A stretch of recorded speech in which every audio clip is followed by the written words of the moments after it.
এজন্য পরিবর্তিত বাংলাদেশে আমাদের কিছু করণীয় সম্পর্কে কিছু কথা বলে আজকের আলোচনা শেষ করবো ইনশাআল্লাহ। যেহেতু তাফসীরুল কোরআন মাহফিল, প্রথম একটা আয়াত পড়বো, এটার অনুবাদ করব, তারপর এটাকে সামনে রেখে কিছু কথা বলবো। দেখেন, আজকে এখানে যারা ওয়াজে আসছেন, কেউ আসছেন ওয়াজ শুনতে, কেউ আসছেন হেলিকপ্টার দেখতে, এক একজন এক এক উদ্দেশ্য নিয়ে আসছেন। তো আশা করি যারা হেলিকপ্টারের উদ্দেশ্যে আসছে তারা এখন নাই, চলে গেছে। আমি বিশ্বাস করি এখন এখানে যারা আছেন তারা সবাই ওয়াজ শোনার জন্য এসেছেন। আল্লাহ তাআলা নবী করিম সাল্লাল্লাহু আলাইহি ওয়াসাল্লামকে কেন দুনিয়াতে প্রেরণ করেছেন? আল্লাহ তাআলা নবী করিম সাল্লাল্লাহু আলাইহি ওয়াসাল্লামকে কেন দুনিয়াতে পাঠিয়েছেন?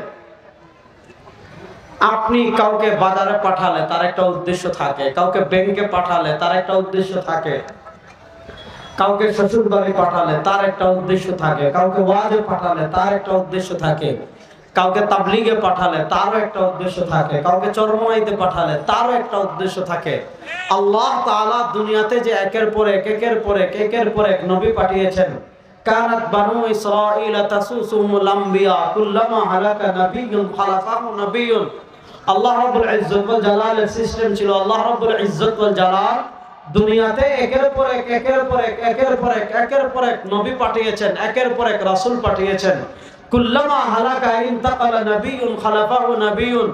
একজন ইন্তেকাল করে দুনিয়া থেকে নবী গিয়েছেন, আল্লাহ আরেকজন পাঠিয়েছেন, আরেকজন গিয়েছেন, আল্লাহ আরেকজন পাঠিয়েছেন, আরেকজন গিয়েছেন, আল্লাহ আরেকজন পাঠিয়েছেন। এইভাবে আল্লাহ অসংখ্য অগণিত নবী পাঠিয়েছেন। যে নবুয়তের ধারার সূচনা করেছেন আল্লাহ আদমকে দিয়ে, আর সেই নবুয়তের ধারার পরিসমাপ্তি ঘটিয়েছেন আমাদের নবীকে দিয়ে। হুয়াল মা কানা মুহাম্মাদুন আবা আহাদিম মির রিজালিকুম ওয়ালাকিন রাসূলুল্লাহ ওয়া খাতামান নাবিয়্যিন। এজন্য ইসলামের একটা গুরুত্বপূর্ণ, অলঙ্ঘনীয়, অকাট্য আকীদা, আমাদের নবী শেষ নবী। বলেন আমাদের নবী, বলেন আমাদের নবী। সহজ, খতম নবুয়তের উপর আলোচনা করব না, শুধু একটা কথা বলি। আমাদের নবীর পরে যদি কেউ নবী দাবি করে সে মুসলমান না কাফের? আর আসতে বলেন। আমাদের নবীর পরে কেউ যদি মুসলমান দাবি করে সে মুসলমান না কাফের? আমাদের ভারত উপমহাদেশে এক মহিলা ছিল যার নাম চেরাগ বিবি। বলেন কি বিবি? যুবকরা জোরে বলো, কি বিবি? এই চেরাগ বিবির পোলার নাম হলো গোলাম আহমদ। চেরাগ বিবির পোলার নাম কি? তার বাড়ি হলো কাদিয়ান, এজন্য তাকে বলা হয় কাদিয়ানি। তাহলে এই চেরাগ বিবির পোলায় তার লিখিত বই রুহানি খাজাইন 218 নম্বর খণ্ড 207 নম্বর পৃষ্ঠায় বলেছে মুহাম্মাদুর রাসূলুল্লাহ।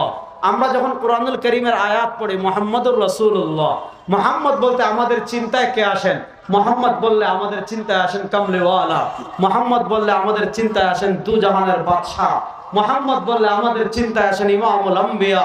মুহাম্মদ বললে আমাদের চিন্তায় আসেন খাতামুন নবিয়্যিন। কিন্তু চেরাগ বিবির পোলা বলেছে মুহাম্মাদুর রাসূলুল্লাহ। ইস আয়াত মে আল্লাহ মেরা নাম মুহাম্মদ রাখা और रसूल भी।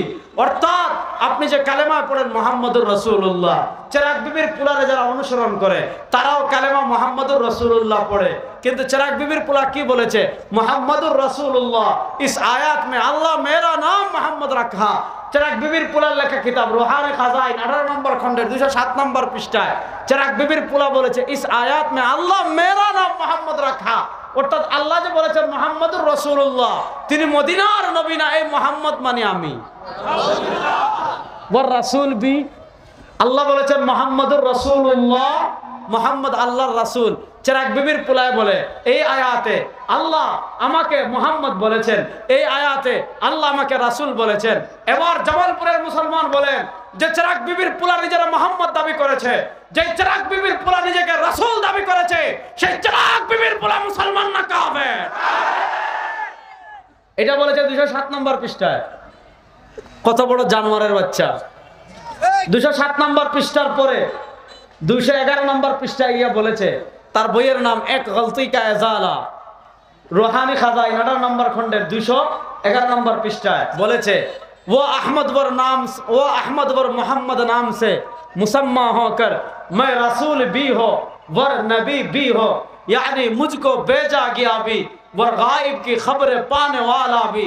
চিরাগ বিবির পোলা বলেছে আমি আহমদ আর মোহাম্মদ নাম সে মুসাম্মা হকর, আমার নাম আহমদ, আমার নাম মোহাম্মদ। তারপরে বলেছে मैं রাসূল भी हो, আমি রাসূল ও ওর নবী भी हो, আমি নবী ও। यानी मुझको भेजा गया भी, আমাকে নবী বানিয়ে প্রেরণ করা হয়েছে। ওর গায়ব কি খবরে পানে ওয়ালা भी, আমি ওহির মাধ্যমে গায়বের খবর পাই। না নাউজুবিল্লাহ বাড়িতে গিয়ে জোরে বলবেন, এখানে আসতে বলেন। তাহলে এবার বলেন, যে চিরাগ বিবির পোলা নিজের মোহাম্মদ দাবি করেছে, যে চিরাগ বিবির পোলা নিজেকে রাসূল দাবি করেছে, যে চিরাগ বিবির পোলা নিজের নবী দাবি করেছে, যে চিরাগ বিবির পোলা বলেছে তার কাছে জিবরিল আসেন, যে চিরাগ বিবির পোলা বলেছে তার উপর ওহী আসে, এবার বলেন সেই চিরাগ বিবির পোলা জানোয়ার গোলাম আহমদ কাদিয়ানী মুসলমান না কাবে?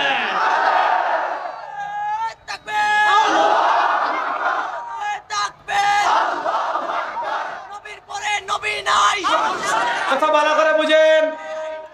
তাহলে আল্লাহ তাআলা পৃথিবীতে অসংখ্য অগণিত নবী রাসূল পাঠিয়েছেন। আমাদের নবী শেষ নবী। আল্লাহ তারপরে পৃথিবীতে কিয়ামত পর্যন্ত নতুন কেউ নবী হবে না। জোরে বলেন। এই যে দাঁড়িয়ে আছেন, এটা আকীদা। বলেন আমাদের নবীর পরে কেউ নবী হবে না, এটা ক্লিয়ার।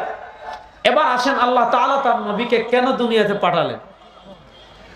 নবী করিম সাল্লাল্লাহু আলাইহি ওয়াসাল্লামকে আল্লাহ কি লক্ষ্যকে সামনে রেখে দুনিয়াতে পাঠিয়েছেন? নবী করিম সাল্লাল্লাহু আলাইহি ওয়াসাল্লামকে আল্লাহ কি ভিশনকে সামনে রেখে দুনিয়াতে পাঠিয়েছেন? আল্লাহ তাআলা পবিত্র কোরআনের জায়গায় জায়গায় নবী করিম সাল্লাল্লাহু আলাইহি ওয়াসাল্লামকে দুনিয়াতে পাঠানোর বিভিন্ন লক্ষ্য এবং উদ্দেশ্য বলেছেন। আল্লাহ তাআলা নবী করিম সাল্লাল্লাহু আলাইহি ওয়াসাল্লামকে যে কয়েকটা লক্ষ্য এবং উদ্দেশ্য নিয়ে দুনিয়াতে পাঠিয়েছেন, তার ভিতর উল্লেখযোগ্য বড় একটা লক্ষ্য আল্লাহ কোরআনে বলেছেন, হুয়াল্লাযী আরসালা রাসূলাহু বিল হুদা। তিনি আল্লাহ, যিনি তার রাসূলকে দুনিয়াতে পাঠিয়েছেন হেদায়েত দিয়ে, আলো দিয়ে, পথ দিয়ে। দেখেন দুনিয়াতে পথ তৈরি হবে নানা পথ, দুনিয়াতে নানা মত তৈরি হবে। কেউ এই কথা বলবে না যে আমার পথ জাহান্নামের পথ। নবী করিম সাল্লাল্লাহু আলাইহি ওয়াসাল্লাম নিজে বুখারীর হাদিসে বলেছেন, ইমাম ইবনে জারীর তাবারী তাফসীর ইবনে জারীর তাবারীতে হাদিস এনেছেন, দুনিয়াতে সবাই বলে, আমরা বলি আমরা যে পথে চলে এটা জান্নাতের পথ, লামাযাবিরা বলে তাদেরটা জান্নাতের পথ, জামাতে ইসলামের এটা বলে তাদেরটা জান্নাতের পথ, দেওয়ানবাগী আটপাশে মাইজভান্ডারি তারা বলে তাদেরটা জান্নাতের পথ, সাদিয়ানীরা বলে তাদেরটা জান্নাতের পথ। আপনি যাবেন কোন দিকে? কাদিয়ানীরা বলে তাদেরটাও জান্নাতের পথ। আসলে জান্নাতের পথ কোনটা? আল্লাহ তো তার নবীকে একটা পথ দিয়ে পাঠিয়েছেন। এবং নবী করিম সাল্লাল্লাহু আলাইহি ওয়াসাল্লাম আন্না রাসূলুল্লাহ সাল্লাল্লাহু আলাইহি ওয়াসাল্লাম খাত্তা খাত্তান ফাকালা হাযা সিরাতুম মুস্তাকিম সুম্মা খাত্তা আন ইয়ামিনিহি খুতুতা ওয়া আন শিমালিহি খুতুতা ওয়া ক্বালা ফাফি রাসি কুল্লি তারিকিন শাইতান ইয়াদউ আন-নাস ইলা নারি জাহান্নাম। দুনিয়াতে আপনি যখন জান্নাতের পথে পথ চলতে চাইবেন, শয়তান আপনার ডানে পথ তৈরি করবে, আপনাকে আধুনিক ইসলামের নামে ডানে পথ তৈরি করবে, সহজ ইসলামের নামে ডানে পথ তৈরি করবে, স্মার্ট ইসলামের নামে বামে পথ তৈরি করবে, গুগল ইসলামের নামে ডানে বামে পথ তৈরি করবে। নবী করিম সাল্লাল্লাহু আলাইহি ওয়াসাল্লাম বলেন, জান্নাতের পথের ডানে বামে যত পথ তৈরি হবে, জান্নাতের পথের ডানে বামে যত মত তৈরি হবে, জান্নাতের পথের ডানে বামের যত পথ থাকবে, ফাফি রাসি কুল্লি তারিকিন শাইতান, জান্নাতের ডানে যত পথ তৈরি হবে, জান্নাতের বামে যত পথ তৈরি হবে, ফাফি রাসি কুল্লি তারিকিন শাইতান, জান্নাতের পথের ডানে বামে যত পথ, যত মত তৈরি হবে, প্রত্যেক পথের প্রত্যেক মতের মাথায় বসে থাকবে এক একটা শয়তান। ওই শয়তান কি করবে? ইয়াদউন নাস ইলা নারি জাহান্নাম, আপনাকে ডেকে ডেকে, আমাকে ডেকে ডেকে, মানুষদেরকে ডেকে ডেকে জাহান্নামে নিয়ে যাবে। এবার জান্নাতের পথ আপনি চিনবেন কেমনে? আল্লাহ তাআলা নিজে আমাদেরকে শিখিয়েছেন, ইহদিনাস সিরাতাল মুস্তাকিম। আল্লাহ আপনি আমাদেরকে সিরাতে মুস্তাকিমের পথে পথ চলান। এখন সিরাতে মুস্তাকিম কোনটা? আপনি বাংলা কোরআন শরীফ নিয়ে আসলেন, বাংলা বুখারী শরীফ নিয়ে আসলেন, বাংলা মুসলিম শরীফ নিয়ে আসলেন, বাংলা তিরমিজি শরীফ নিয়ে আসলেন, বাংলা নাসাই শরীফ নিয়ে আসলেন, বাংলা আবু দাউদ শরীফ নিয়ে আসলেন। আরো তো অসংখ্য কিতাব অনুবাদ হয় নাই। মুসনাদে আহমদ অনুবাদ হয় নাই, মুসান্নাফ ইবনে আবি শাইবা অনুবাদ হয় নাই, মুসনাদে বাজ্জার অনুবাদ হয় নাই, মুসনাদে আবু দাউদ তায়ালিসি অনুবাদ হয় নাই, মুসনাদে আবু ইয়ালা আল মাওসিলি অনুবাদ হয় নাই, ইমাম নাসাই আসনানুল কুবরা অনুবাদ হয় নাই, ইমাম বাইহাকি আসনানুল কুবরা অনুবাদ হয় নাই, ইমাম বাইহাকির মারিফাতুস সুনানি ওয়াল আসার অনুবাদ হয় নাই, ইমাম আবু ইউসুফের কিতাবুল হুজ্জা আলা আহলিল মদিনা অনুবাদ হয় নাই, ইমাম বুখারীর তারিখুল কবির অনুবাদ হয় নাই, ইমাম নাসাইর আমালুল ইয়াউমি ওয়াল লাইলা অনুবাদ হয় নাই। কত কিতাব অনুবাদ হয় না, যেগুলো অনুবাদ হয় না ওগুলো বাদ দিলাম। যে 7-8টা বই অনুবাদ হয়েছে, যে 8-10টা বই অনুবাদ হয়েছে, আপনি মনে করেন বাংলা বাজার থেকে অনুবাদ কিনে নিয়ে আসলেন, অথবা গুগল থেকে আর্কাইভ থেকে আপনি বাংলা বই একটা ডাউনলোড করে, বুখারী শরীফ বাংলা ডাউনলোড করে, তাফসীর ইবনে কাসির বাংলা পাওয়া যায়, বাংলা ডাউনলোড করে আপনি নিজের মতো একটা বুঝছেন, এটাকে ইসলাম নামে চালিয়ে দিলেন। আপনি নিজে অনুবাদ পড়ে একটা বুঝছেন, এটাকে ইসলাম বলে চালিয়ে দিলেন। না, আপনি নিজে যেটা বুঝবেন এটা জান্নাতের পথ হতে পারে না। আপনার বুঝটা দেখতে হবে জান্নাতের কিনা, যাচাই করবেন কেমনে? আল্লাহ তাআলা নিজে জান্নাতের পথের যাচাই করার মাপকাঠি দিচ্ছেন। সেটা কি? সিরাতাল্লাযীনা আন'আমতা আলাইহিম, সিরাতাল্লাযীনা আন'আমতা আলাইহিম, সিরাতাল্লাযীনা আন'আমতা আলাইহিম। আরে বেটা, তোর পথ জান্নাতের পথ নাকি জাহান্নামের পথ কেমনে বুঝবি? তোর পীরের পথ জান্নাতের পথ নাকি জাহান্নামের পথ কেমনে বুঝবি? তোর শায়েখ তোরে যে পথ শিখাচ্ছে সেই পথ জান্নাতের পথ নাকি জাহান্নামের পথ কেমনে বুঝবি? তোর নেতা তোকে যে পথের সন্ধান দিচ্ছে সেই পথ জান্নাতের পথ নাকি জাহান্নামের পথ কেমনে বুঝবি? আল্লাহ বলেন সিরাতাল্লাযীনা আন'আমতা আলাইহিম। দেখ, তোর পীর তোরে যে পথ শিখাচ্ছে, তোর শায়েখ তোরে যে পথ শিখাচ্ছে, তোর নেতা তোকে যে পথ শিখাচ্ছে, সেই পথ আল্লাহর মুনাম আলাইহি বান্দাদের পথের সাথে মিলে কিনা? সেই পথ সাহাবায়ে কেরামের পথের সাথে মিলে কিনা? সেই পথ তাবেঈদের পথের সাথে মিলে কিনা? সেই পথ তবে তাবেঈদের পথের সাথে মিলে কিনা? সেই পথ মুজতাহিদ ইমামদের পথের সাথে মিলে কিনা? সেই পথ ফুকাহায়ে কেরামের পথের সাথে মিলে কিনা? সেই পথ মুহাদ্দিসদের পথের সাথে মিলে কিনা? যদি সাহাবা, তাবেঈ, তবে তাবেঈ, আইম্মা মুজতাহিদিনের পথের সাথে মিলে, তোর পথ জান্নাতের পথ। আর তুই এমন পথে চলিস, এমন মতে চলিস যেই পথে সাহাবার সমালোচনা করা হয়, তাবেঈর সমালোচনা করা হয়, তবে তাবেঈর সমালোচনা করা হয়, ইমামদের সমালোচনা করা হয়, ওই পথ কখনো জান্নাতের পথ হতে পারে না, ওই পথ জাহান্নামের পথ। সিরাতাল্লাযীনা আন'আমতা আলাইহিম, সিরাতাল্লাযীনা আন'আমতা আলাইহিম, সিরাতাল্লাযীনা আন'আমতা আলাইহিম। আল্লাহর নিয়ামত প্রাপ্ত বান্দাদের পথ জান্নাতের পথ। এবার প্রশ্ন হলো, আল্লাহর নিয়ামত প্রাপ্ত বান্দা আমি কি না? আপনি না বলতে পারেন, আমাকে না বলতে পারেন, আপনাকে না বলতে পারেন, আমার পীরকে না বলতে পারেন, আমার শায়েখকে না বলতে পারেন, আমার নেতাকে না বলতে পারেন। কিন্তু এই উম্মার একটা জামাত আছে, যেই জামাত যে আল্লাহর নিয়ামত প্রাপ্ত বান্দা, এই ব্যাপারে কোনো সন্দেহ নাই। সেই জামাতের নাম হলো জামাতে সাহাবা। আকীদার ওয়াজ করতেছি, ভালো করে বুঝবেন ভাই। আকীদা যদি ঠিক না থাকে, নামাজ, রোজা, হজ, যাকাতের কোনো দাম নাই আল্লাহর কাছে। কথা ভালো করে বুঝেন। এই উম্মার ভিতর সবচেয়ে বড় নিয়ামত প্রাপ্ত, বেলা শক কোনো সন্দেহ নাই, নিয়ামত প্রাপ্ত বান্দা কারা? ভাই আল্লাহ শুনছেন? বলেন নিয়ামত প্রাপ্ত বান্দা কারা? মুখ খুলে বলেন নিয়ামত প্রাপ্ত বান্দা কারা? আল্লাহ তাদের ব্যাপারে কোরআনে বলেছেন রাদিয়াল্লাহু আনহুম ওয়া রাদু আন। আল্লাহ তাদের ব্যাপারে কোরআনে বলেছেন আমিনু কামা আমানান নাস। আল্লাহ তাদের ব্যাপারে কোরআনে বলেছেন ফাইন আমানু বিমিসলি মা আমানতুম বি ফাকাদ ইহতাদাও। আল্লাহ তাদের ব্যাপারে কোরআনে বলেছেন মুহাম্মাদুর রাসূলুল্লাহ ওয়াল্লাযীনা মাআহু আশিদ্দাউ আলাল কুফফারি রহমাউ বাইনাহুম। আল্লাহ তাদের ব্যাপারে কোরআনে বলেছেন ওয়াস-সাবিকুনাল আউয়ালুনা মিনাল মুহাজিরিন ওয়াল আনসার। আমার নবী তাদের ব্যাপারে বলেছেন ইযা রাআইতাল্লাযীনা ইয়াসুব্বুনা আসহাবি ফাকুলু লা'নাতুল্লাহি আলা শাররিকুম। আমার নবী তাদের ব্যাপারে বলেছেন আল্লাহ আল্লাহ ফি আসহাবি লা তাত্তাখিযুহুম গারাদাম মিন বা'দি ফামান আহাব্বাহুম ফাবিহুব্বি আহাব্বাহুম ওয়া মান আবগাদাহুম ফাবিবুগদি আবগাদাহুম। আমার নবী তাদের ব্যাপারে বলেছেন লা তাসুব্বু আসহাবি ফাওয়াল্লাযী নাফসু মুহাম্মাদিন বিয়াদি লাউ আনফাকা আহাদুকুম মিসলা উহুদিন যাহাবা ফামা বালাগাত মুদ্দা আহাদিহিম ওয়ালা নাসীফাহু। সুতরাং আমার সাহাবা যে আল্লাহর পক্ষ থেকে নিয়ামত প্রাপ্ত বান্দা, এতে কোনো সন্দেহ আছে? কতটুকু নিয়ামত প্রাপ্ত?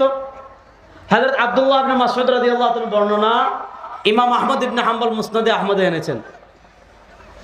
সাহাবা একরামের মর্যাদা আল্লাহর কাছে এত বেশি, সাহাবা একরাম আল্লাহর পক্ষ থেকে এত বেশি নিয়ামত প্রাপ্ত যে ইবনে মাসউদ রাদিয়াল্লাহু তাআলা বর্ণনা এসেছে মা রাআহুল মুসলিমুনা হাসান। এই আল মুসলিম আলিফ লাম আহাদে খারিজি মানে সাহাবী, কারণ তাদের আলোচনা আগে গিয়েছে। সাহাবা একরামের প্রতি আল্লাহ এত বেশি সন্তুষ্ট যে সাহাবায়ে কেরাম যদি কোনো বিষয়কে সবাই মিলে ভালো মনে করে, সাহাবায়ে কেরাম ঐক্য মতে কোনো বিষয়কে যদি ভালো মনে করেন, ফাহুয়া ইনদাল্লাহি হাসান, সাহাবায়ে কেরামের মর্যাদা আল্লাহর কাছে এত বেশি, সাহাবায়ে কেরামের দাম আল্লাহর কাছে এত বেশি, সাহাবায়ে কেরাম কোনো জিনিসকে ভালো মনে করলে সেটাকে আল্লাহ ভালো মনে করেন। তাহলে এবার বলেন সাহাবায়ে কেরামের পথ জান্নাতের পথ, কোনো সন্দেহ আছে? এখন আপনি রাজনীতির নামে সাহাবায়ে কেরামকে ওভারটেক করলেন, হাদিসের নামে সাহাবায়ে কেরামকে ওভারটেক করলেন, ইশকে রাসূলের নামে সাহাবায়ে কেরামকে ওভারটেক করলেন। এবার আপনি হাদিসের নামে যদি সাহাবায়ে কেরামকে ওভারটেক করেন, এবার আপনি যদি রাজনীতির নামে সাহাবায়ে কেরামকে ওভারটেক করেন, এবার আপনি যদি ফিরকার নামে সাহাবায়ে কেরামকে ওভারটেক করেন, এটার নাম ইসলাম না ভণ্ডামি? আর এটার নাম ইসলাম না ভণ্ডামি? আমি আরো খুব সহজ করে আপনাদেরকে বুঝাই, তাহলে আমার কথা আরো সহজে বুঝবেন।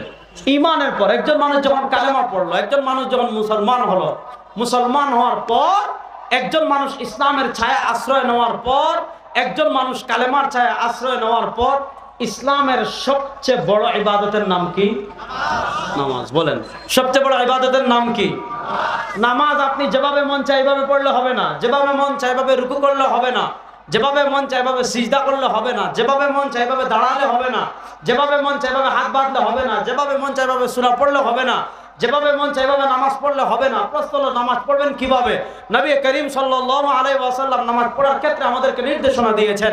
কি নির্দেশনা দিয়েছেন? বুখারীতে এসেছে, মুসলিম এসেছে, হাদিসের যে কোনো কিতাবেই বর্ণনা পাবেন। নবী করিম সাল্লাল্লাহু আলাইহি ওয়াসাল্লাম বলেছেন নামাজের ক্ষেত্রে তোমরা কেমনে নামাজ পড়বা। নবী করিম সাল্লাল্লাহু আলাইহি ওয়াসাল্লাম বলেছেন সাল্লু কামা রাআইতুমুনি মুসাল্লি। নবী করিম সাল্লাল্লাহু আলাইহি ওয়াসাল্লাম বলেছেন সাল্লু কামা রাআইতুমুনি মুসাল্লি। নামাজ পড়ো ওইভাবে নামাজ যেভাবে পড়তে দেখেছো আমাকে। রুকু করবা কিভাবে? যেভাবে রুকু করতে দেখেছো আমাকে। হাত তুলবা কিভাবে? যেভাবে হাত তুলতে দেখেছো আমাকে। হাত বাঁধবা কিভাবে? যেভাবে হাত বাঁধতে দেখেছো আমাকে। আমিন বলবা কিভাবে? যেভাবে বলতে শুনেছো আমাকে। দাঁড়াবা কিভাবে? যেভাবে দাঁড়াতে দেখেছো আমাকে। সিজদা তাসবিহ পড়বা কিভাবে? যেভাবে পড়তে দেখেছো আমাকে। তারাবি পড়বা কেমনে? যেভাবে পড়তে দেখেছো আমাকে। বিতির পড়বা কেমনে? যেভাবে পড়তে দেখেছো আমাকে। দুরূদ পড়বা কেমনে? যেভাবে দুরূদ পড়তে দেখেছো আমাকে।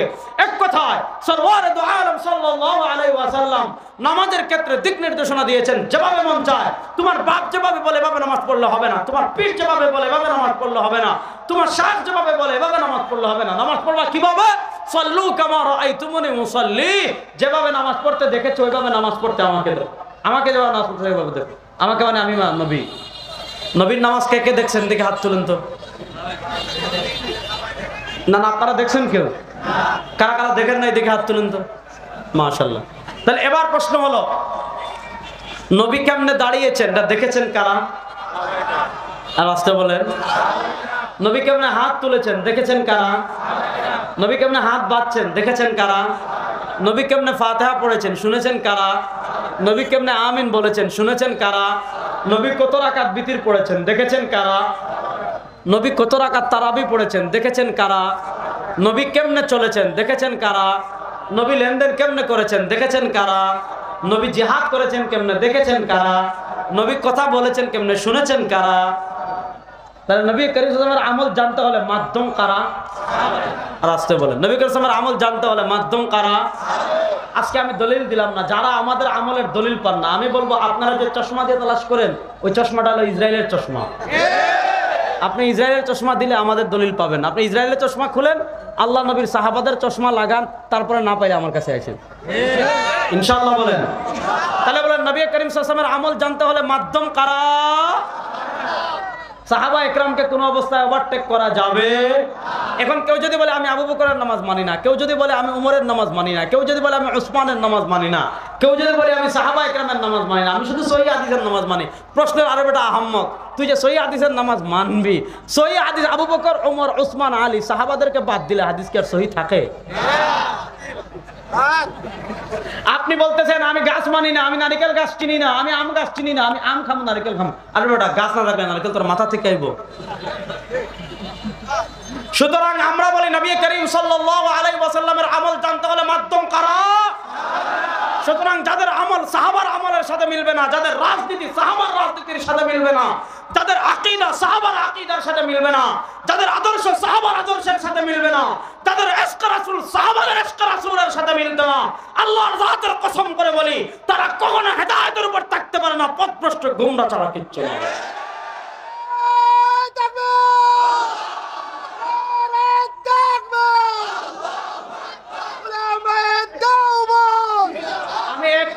নাই। আমি একটা উদাহরণ দিই, তারপরে আলোচনা সামনে আগাবো।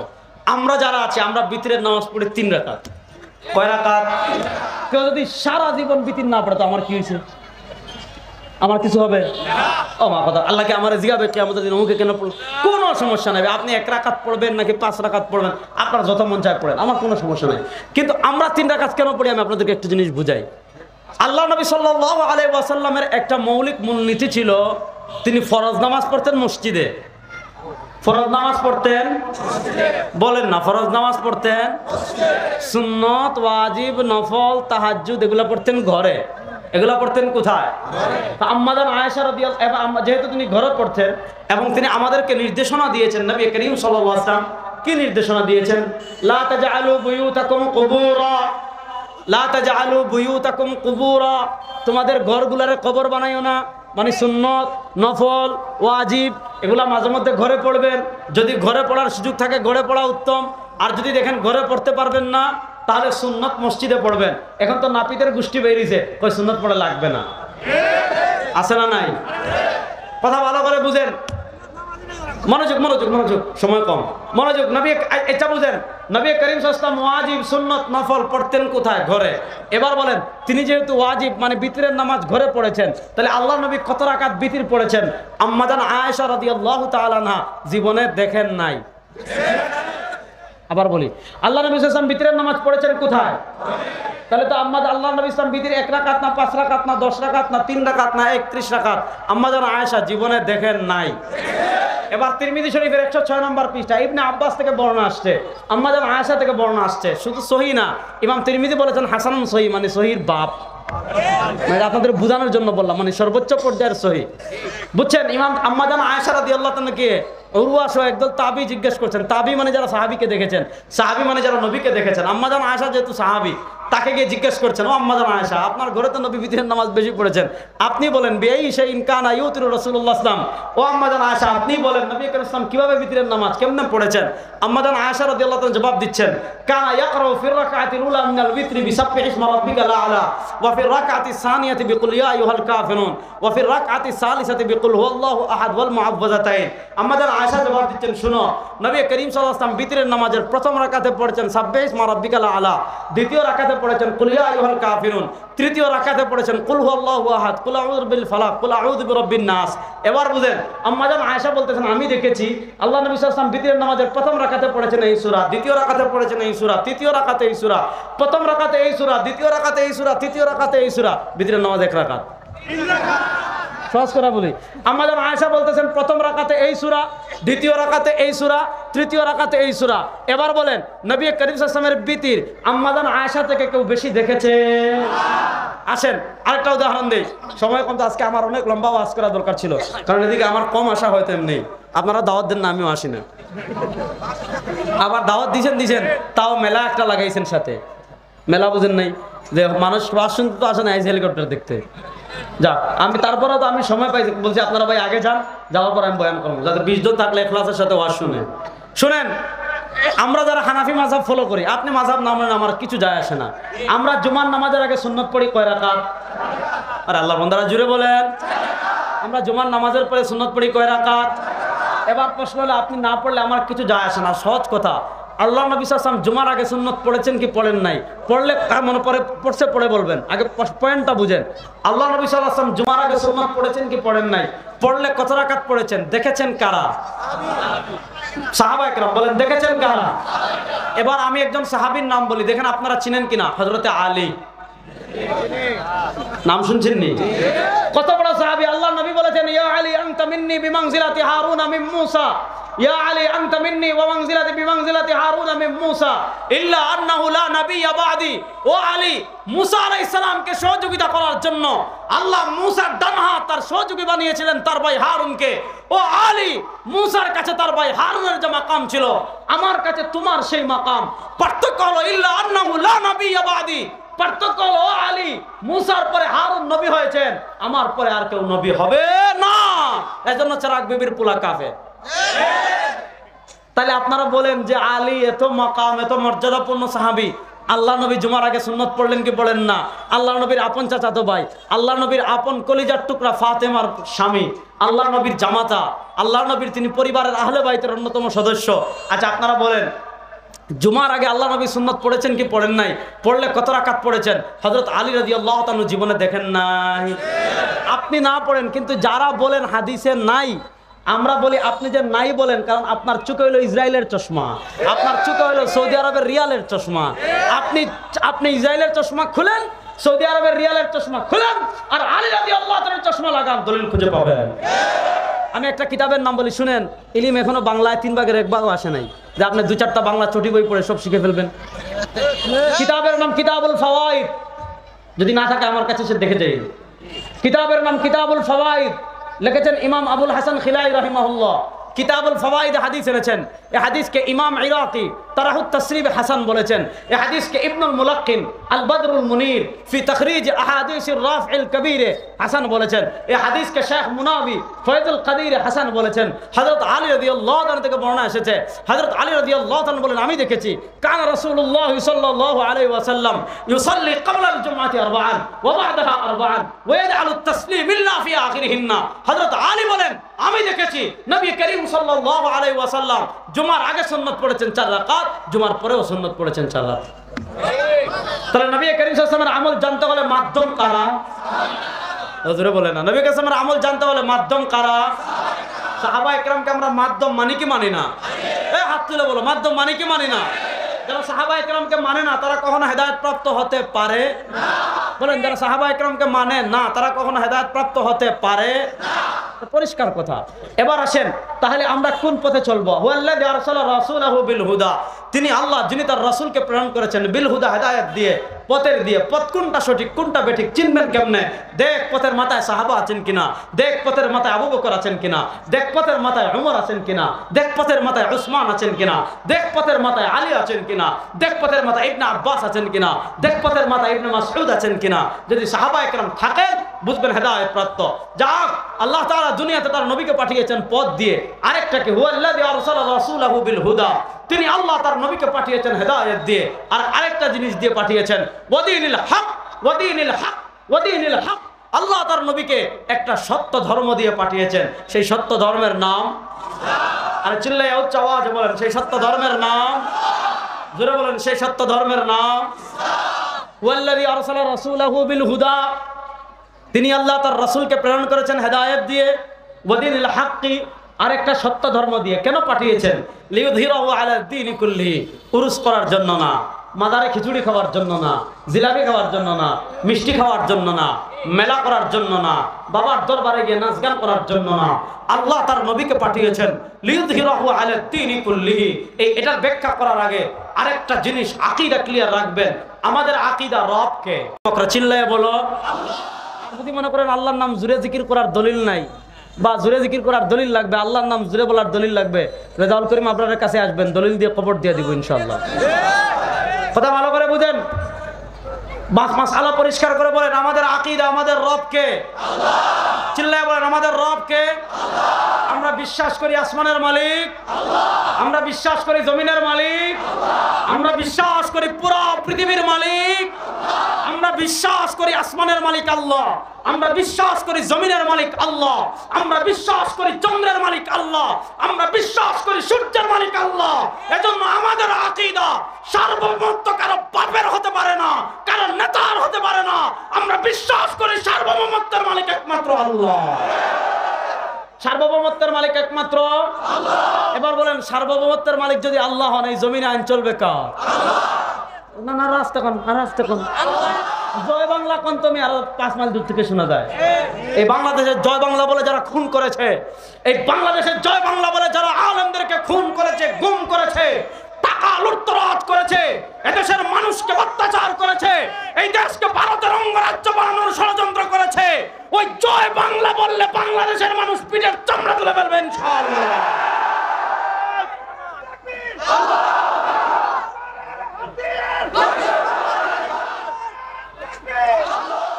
তাহলে আমাদের বিশ্বাস আইন চলবে একমাত্র কার?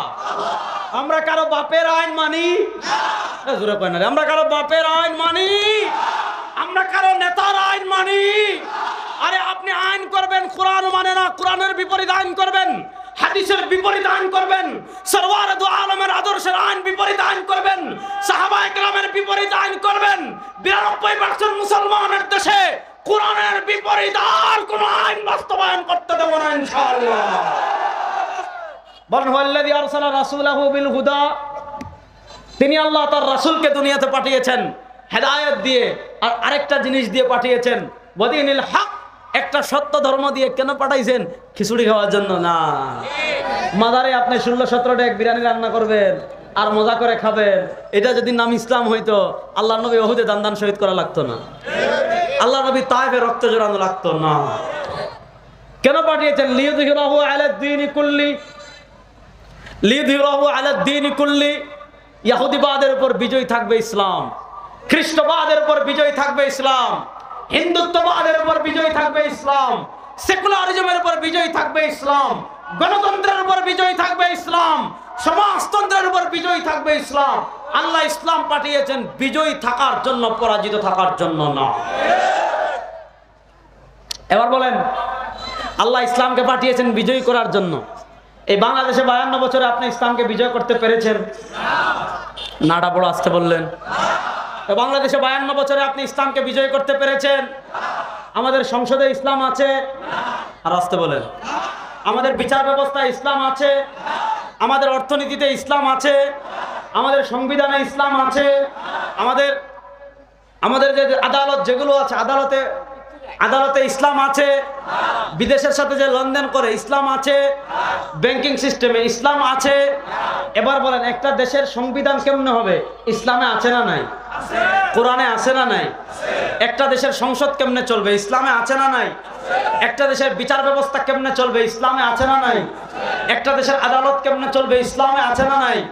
এবার দেখেন, গণতন্ত্রের বাংলাদেশ 20-53 বছর দেখেছেন আপনি, সোনার বাংলাদেশ দেখেছেন, ডিজিটাল বাংলাদেশ দেখেছেন, রূপার বাংলাদেশ দেখেছেন, স্মার্ট বাংলাদেশ দেখেছেন, বদলে যাওয়া বাংলাদেশ দেখেছেন। খুন বন্ধ হয় নাই, গুম বন্ধ হয় নাই, চুরি বন্ধ হয় নাই, ডাকাতি বন্ধ হয় নাই, অপহরণ বন্ধ হয় নাই, টাকা পাচার বন্ধ হয় নাই, উন্নয়নের নামে রোডের বদলে বাস দেওয়া বন্ধ হয় নাই, অত্যাচার বন্ধ হয় নাই, টাকা চুরি বন্ধ হয় নাই। আমরা পরিষ্কার ভাষায় বলি, কোন তন্ত্র মন্ত্র দিয়ে বন্ধ করতে পারবেন না, একমাত্র বন্ধ করতে পারবেন কোরআন এবং ইসলাম দিয়ে। ইসলাম এবং কোরআন ছাড়া কোন আদর্শ দিয়ে চুরি বন্ধ করতে পারবেন? খুন বন্ধ করতে পারবেন? ডাকাতি বন্ধ করতে পারবেন? এবার আপনার দেশের সংসদেও কোরআন থাকুক, এটা কারা কারা চান? দেখে হাত তুলেন তো। আমাদের দেশের বিচার ব্যবস্থায় কোরআন থাকুক, এটা আমরা চাই কি চাই না? আমাদের দেশের সংবিধানে কোরআন থাকুক, আমরা চাই কি চাই না? সুতরাং 52 বছরের নেতার পরিবর্তন দেখেছি, চেয়ারের পরিবর্তন দেখেছি, ক্ষমতার পরিবর্তন দেখেছি, কিন্তু এদেশের মানুষের ভাগ্যের পরিবর্তন হয় নাই। 2024-এর জুলাই আগস্টের গণবিপ্লবের পর আমরা আর কোন মানুষের তন্ত্র মন্ত্রের বাংলাদেশ দেখতে চাই না। এবার আমরা কোরআন এবং ইসলামের বাংলাদেশ দেখতে চাই।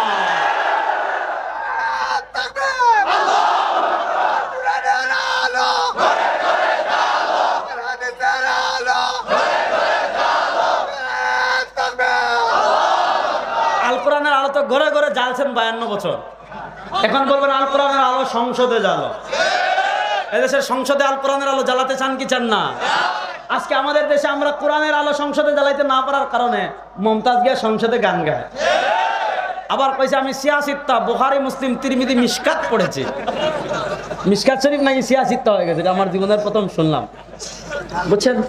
সে বলেছে সে কোরআন শরীফ পড়েছে, সিয়াসিত্তা, বুখারী, মুসলিম, তিরমিজি, মিশকাত পড়েছে।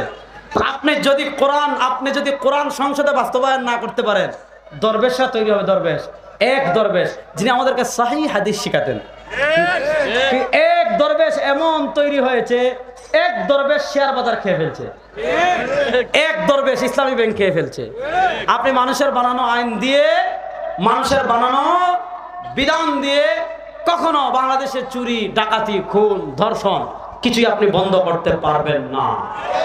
এবার আমরা প্রান্ত বিপ্লবের শুনেন, 2024-এর জুলাই আগস্টে যে বিপ্লব হয়েছে, এটা বিপ্লবের সূচনা হয়েছে। সামনে চূড়ান্ত ইসলামের বিপ্লব হবে ইনশাআল্লাহ। যুবকরা ইসলামের বিপ্লবের জন্য প্রস্তুত আছে তো ইনশাআল্লাহ? এই বাংলাদেশে আমরা ইসলামকে সংসদ পর্যন্ত নিয়ে যেতে চাই। প্রস্তুত আছে তো ইনশাআল্লাহ? পৃথিবীর প্রান্তে প্রান্তে কিন্তু খেলা শুরু হয়ে গিয়েছে। পৃথিবীর প্রান্তে প্রান্তে খেলা শুরু। আফগানিস্তানে খেলা শেষ 3 বছর আগে। 3 বছর আগে আমরা আফগানিস্তানে বিজয় লাভ করেছি। গত 4 দিন আগে দিমাশকেও আমরা বিজয় লাভ করেছি। আফগানিস্তানে তালেবানরা পরাজিত করেছে আমেরিকাকে। বাংলাদেশের বিপ্লবী যুবকেরা 2024-এ 18 দিনের যুদ্ধে শুধু আওয়ামী লীগকে পরাজিত করে নাই, এই দেশে ভারতের আধিপত্যবাদকে ছিন্ন ভিন্ন করে দিয়েছে। এখন তারা হুমকি দিয়ে আমাদের দেশ দখল করবে। জামালপুর থেকে বর্ডার কাছে আছে না নাই? আমরা খাই গরুর দুধ। আমরা গরুর কি খাই? আপনারা খান না মনে হয়? আমরা খাই গরুর মগজ, আমরা খাই গরুর, আমরা খাই গরুর গুস্ত, আমরা গরুর হাড্ডি ভেঙে চুরমার করে খেয়ে ফেলি। বেটা তুই গরুর মুত আর গোবর খেয়ে যারা গরুর দুধ খায় তাদের দেশ দখলের স্বপ্ন দেখবেন। এই বাংলাদেশের দিকে হাত বাড়ালে সেই হাত দেশের মুসলমান ভেঙে টুকরা টুকরা করে দিবে ইনশাআল্লাহ। আপনারা বাংলাদেশ দখল করার ষড়যন্ত্র দেখবেন, আমরা দিল্লির লাল কেল্লা পর্যন্ত আবার কালেমার পতাকা উড়াবো ইনশাআল্লাহ।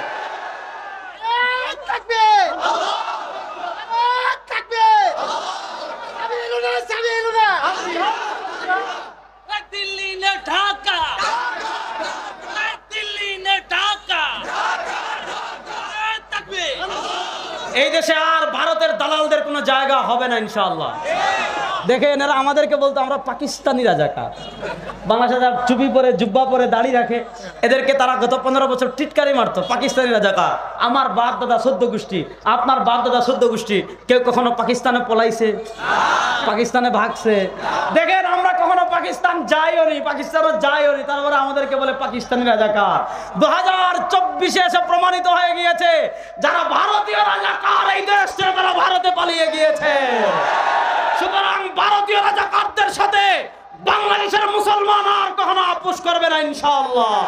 সুতরাং বাংলাদেশের মুসলমান দামেস্কে যেমন ইসলাম বিজয় হয়েছে, আফগানিস্তানে যেমন ইসলাম বিজয় হয়েছে, পৃথিবীর প্রান্তে প্রান্তে ইসলামের বিজয় শুরু হয়ে গিয়েছে। বাংলাদেশে ইসলামের চূড়ান্ত বিজয়ের জন্য প্রস্তুত যুবকরা আছে না নাই? আল্লাহ তাআলা চূড়ান্ত বিজয়ের জন্য আমাদের সবাইকে কবুল করুন। আল্লাহ ইসলামের চূড়ান্ত বিজয় দেখার তৌফিক আমাদের সবাইকে দান করুন। আল্লাহ সব তন্ত্রমন্ত্রকে পায়ের তলায় পিষ্ট করে ইসলামের পিছনে শ্রম দেওয়ার, মেহনত দেওয়ার তৌফিক আমাদের সবাইকে দান করুন। আসসালামু আলাইকুম ওয়া রাহমাতুল্লাহি ওয়া বারাকাতুহু।